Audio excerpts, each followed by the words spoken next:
Bonjour à tous, vous êtes bien sur RTI, c'est Sasa qui vous retrouve pour le décryptage de la rédaction. Aujourd'hui, je vous propose de découvrir le Mi-Bi, la monnaie locale du comté de Taidong dans le sud-est de Taïwan.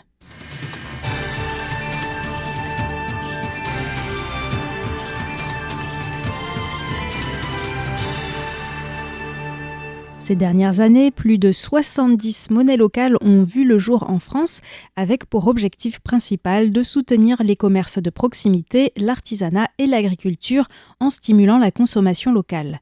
Mais à Taïwan, les monnaies locales sont encore balbutiantes. C'est à Dulan, petite bourgade au bord de l'océan Pacifique, appréciée par les surfeurs, les touristes, mais aussi les permaculteurs, qu'a vu le jour la monnaie locale Mi-Bi. Jiang Hui-yi, cofondatrice du centre de formation de design en permaculture Earth Passengers, était parmi les porteurs du projet. Elle explique au micro de RTI comment cette monnaie locale a été créée et sur quels principes elle fonctionne. En 2021, l'association culturelle Amis de Dulan a reçu des fonds du Conseil national de développement pour stimuler l'innovation en lien avec les communautés locales. Earth Passengers a proposé dans ce cadre un projet de monnaie locale. Après avoir passé les différentes étapes pour obtenir cette bourse, nous avons été parmi les projets sélectionnés. C'est le seul qui avait une dimension très large vis-à-vis du grand public, les autres consistant plutôt en l'ouverture d'une librairie, de restaurants, etc. Nous avons utilisé ce financement pour imprimer des billets.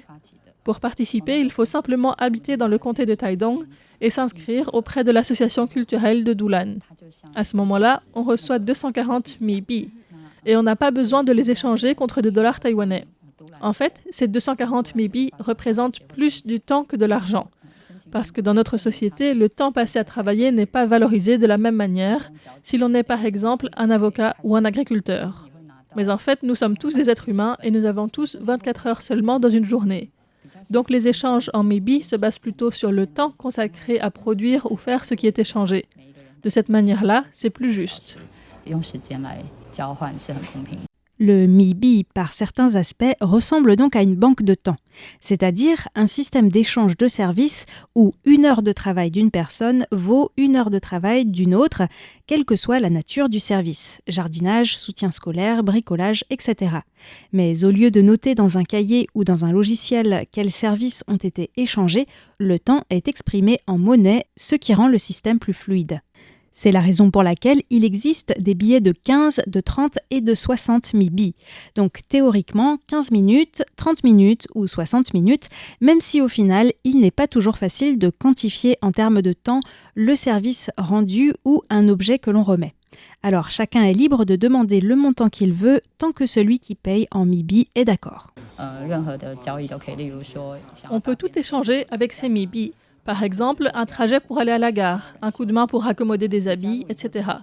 Une fois qu'on est inscrit, on intègre un groupe sur le réseau social Line et on peut demander par exemple « Demain, je dois aller à la gare. Est-ce qu'il y aura quelqu'un qui pourrait m'y conduire ?» Vous prenez plutôt des Mi-Bi ou des dollars taïwanais ou bien les deux. J'ai besoin d'un sèche-cheveux. Si quelqu'un en a un en trop qu'il n'utilise pas, il peut répondre « J'en ai un. Je peux te le faire à 15 Mi-Bi. » Tout est possible. On peut aussi proposer de préparer des repas pour d'autres personnes.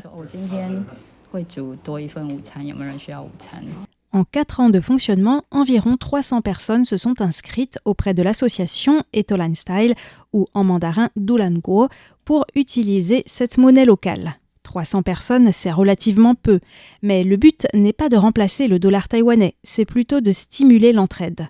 Et puis, comme les utilisateurs sont en lien sur un groupe Line sur leur téléphone, s'il y avait des milliers de participants, ce serait peut-être difficile à gérer. D'ailleurs, c'est une question que j'ai posée à Hui. Est-ce qu'elle n'est pas submergée par les messages dans ce groupe Line ? Ça va encore. Au début, il y avait beaucoup de messages, mais l'association culturelle Amis de Dulan accepte les Mi-Bi sur son marché. Et beaucoup de gens ont dépensé leurs Mi-Bi là-bas pour acheter des légumes. Donc on se retrouve dans une situation où l'association a beaucoup de Mi-Bi et on a besoin de trouver des moyens de faire en sorte qu'ils circulent à nouveau davantage au sein de la communauté. C'est donc cela la difficulté principale, faire en sorte que la monnaie circule de manière fluide et qu'il n'y ait pas un organisme en particulier qui en accumule trop. Le mibi est accepté dans certains cafés ou magasins, par exemple la librairie de Dulan et une fabrique de savon naturel. Mais sa vocation principale est de permettre des interactions directes entre les gens. Si quelqu'un a dépensé tous ses mibi, eh bien, il ne peut pas en récupérer en les échangeant contre des dollars taïwanais. Il faut qu'il ou elle propose des services qui lui permettent de recevoir des mibi en retour. Au-delà du fonctionnement concret des mibi, j'ai aussi demandé à Jiang Hui quelles ont été les motivations profondes pour créer cette monnaie locale qui est l'une des seules à Taïwan.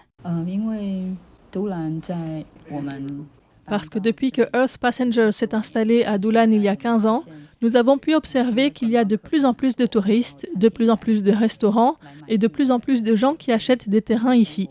Ce phénomène de gentrification fait que se nourrir et se loger devient de plus en plus cher pour les gens d'ici.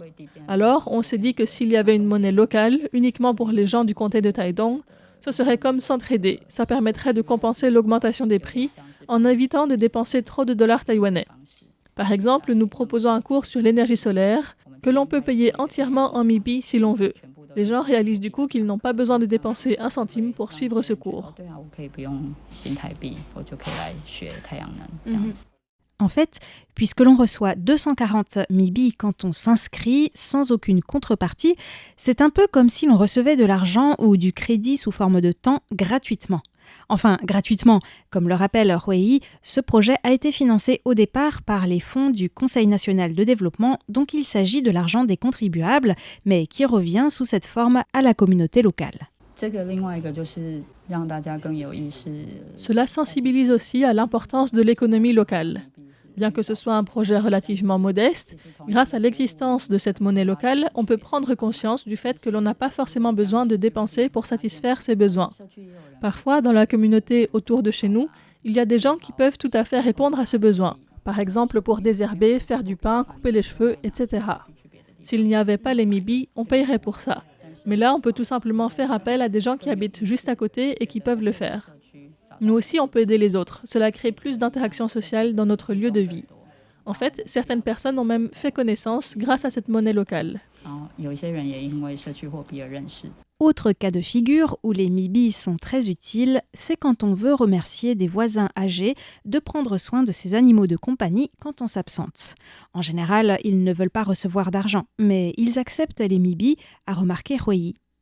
Le projet visait au départ 500 participants, donc il y a encore de la marge pour les habitants du comté de Taidong qui souhaiteraient s'inscrire.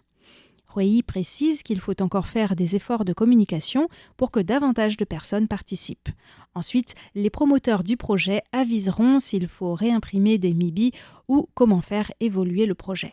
Je lui ai demandé si, à part l'accumulation de mibi par l'association qu'elle a déjà évoquée, il existait d'autres problèmes ou défis auxquels cette monnaie locale est confrontée. Elle m'a indiqué que certaines personnes ne comprennent pas vraiment l'utilité des mibi et demandent pourquoi ne pas simplement payer en dollars taïwanais. En fait, dans ce cas, ce n'est pas un vrai problème. C'est surtout une occasion de leur expliquer à quoi sert cette monnaie locale. Mais Hui a aussi rencontré des personnes qui avaient certaines craintes vis-à-vis des mibi. Certains s'inquiètent de la concurrence avec les gens qui sont plutôt payés en dollars taïwanais. Je pense que c'est peut-être parce qu'ils ne comprennent pas bien les objectifs d'une monnaie locale. Et en réalité, ce n'est pas tellement une concurrence. Certains magasins craignent au contraire de recevoir trop de mibi et moins de dollars taïwanais. En fait, c'est l'inverse. On a vu que le café qui acceptait les mibi avait vu sa clientèle augmenter car des gens voulaient justement dépenser leurs mibi. Mais ensuite, il faut les réutiliser. Oui, donc ensuite, ce café a fait appel à quelqu'un pour moudre le café et il rémunère cette personne en mibi. L'une des choses qui est cruciale pour la réussite d'une monnaie locale, c'est que suffisamment de monde l'utilise.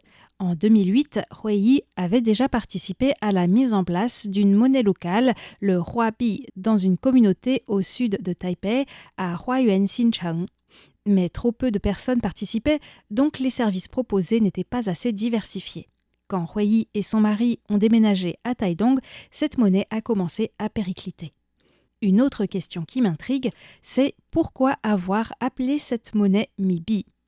Au départ, je pensais que c'était le mi de mi-feng, abeille, en écho à la pollinisation que cette monnaie permet au sein de la communauté. Ça m'a d'ailleurs fait penser à la monnaie locale l'abeille, qui existe dans le Lot-et-Garonne depuis déjà 15 ans.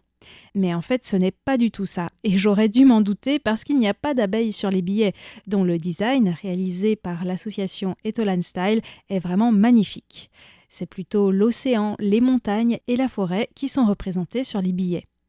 Bi signifie monnaie en mandarin, mais le mi est plutôt en lien avec la culture Amis, car de nombreux autochtones Amis vivent depuis longtemps à Doulan. Huiyi nous explique donc pourquoi cette monnaie locale s'appelle mi bi. Car en langue Amis, mi balio signifie s'entraider. On se dit mi, la première syllabe en mandarin, ça signifie le riz, une source de nourriture très importante pour les Taïwanais. En Amis, le préfixe mi a le sens d'action. Beaucoup de verbes commencent par mi. Donc pour ces deux raisons, on s'est dit que ce serait une bonne appellation pour notre monnaie locale. La monnaie locale mi-bi existe uniquement sous forme papier et c'était un choix depuis le départ de privilégier le papier à la monnaie numérique. De nos jours, je trouve qu'on se repose trop sur le numérique. Or, ce ne sont pas de vraies interactions. Nous voulons encourager les interactions dans le monde réel. Ça a peut-être un côté vieillot, mais je pense que ça reste important. Depuis le Covid, de plus en plus de Taïwanais utilisent les moyens de paiement sur téléphone portable pour payer sans contact dans les magasins et les restaurants. Mais tous ces moyens de paiement numérique permettent de tracer les habitudes de consommation et donc potentiellement d'envoyer de la publicité ciblée. Par ailleurs, lors des transactions numériques et aussi des transactions par carte bancaire, une partie du montant doit être reversée par le commerçant à la banque ou à l'entreprise de transaction en ligne. Cela n'est bien sûr pas le cas avec la monnaie papier et c'est l'un de ses avantages. En tout cas, à Taïwan, le mi-bi est l'une des rares monnaies locales. Sur la petite île de Xiaoliuqiu, il existe des gugubi, une monnaie locale qui vise à récompenser les gens qui ramassent les déchets sur les plages, mais comme ce sont des cailloux peints par des artistes, d'après ce que j'ai pu voir dans un reportage vidéo, la plupart des gens préfèrent les garder en souvenir plutôt que de les dépenser chez les petits commerçants locaux. Pour revenir au mi-bi, ce n'est pas un hasard que cette monnaie locale ait été développée à Doulan par Earth Passengers, car la permaculture n'est pas sans lien avec les monnaies locales. La permaculture ne se limite pas à l'agriculture durable, elle vise aussi à valoriser les ressources locales et à favoriser les circuits économiques, privilégiant la coopération et l'entraide. Le design en permaculture peut concerner un lopin de terre, mais aussi une maison, une communauté ou tout un quartier. En lançant cette monnaie locale, de nouvelles perspectives se sont donc dessinées pour les habitants de Doulan et même du comté de Taidong. We will have what we need if we use what we have.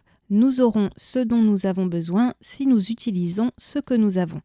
C'est la devise qui est inscrite sur les billets de mi-bi et qui rejoint l'un des principes de la permaculture, mettre en valeur les ressources qui nous entourent.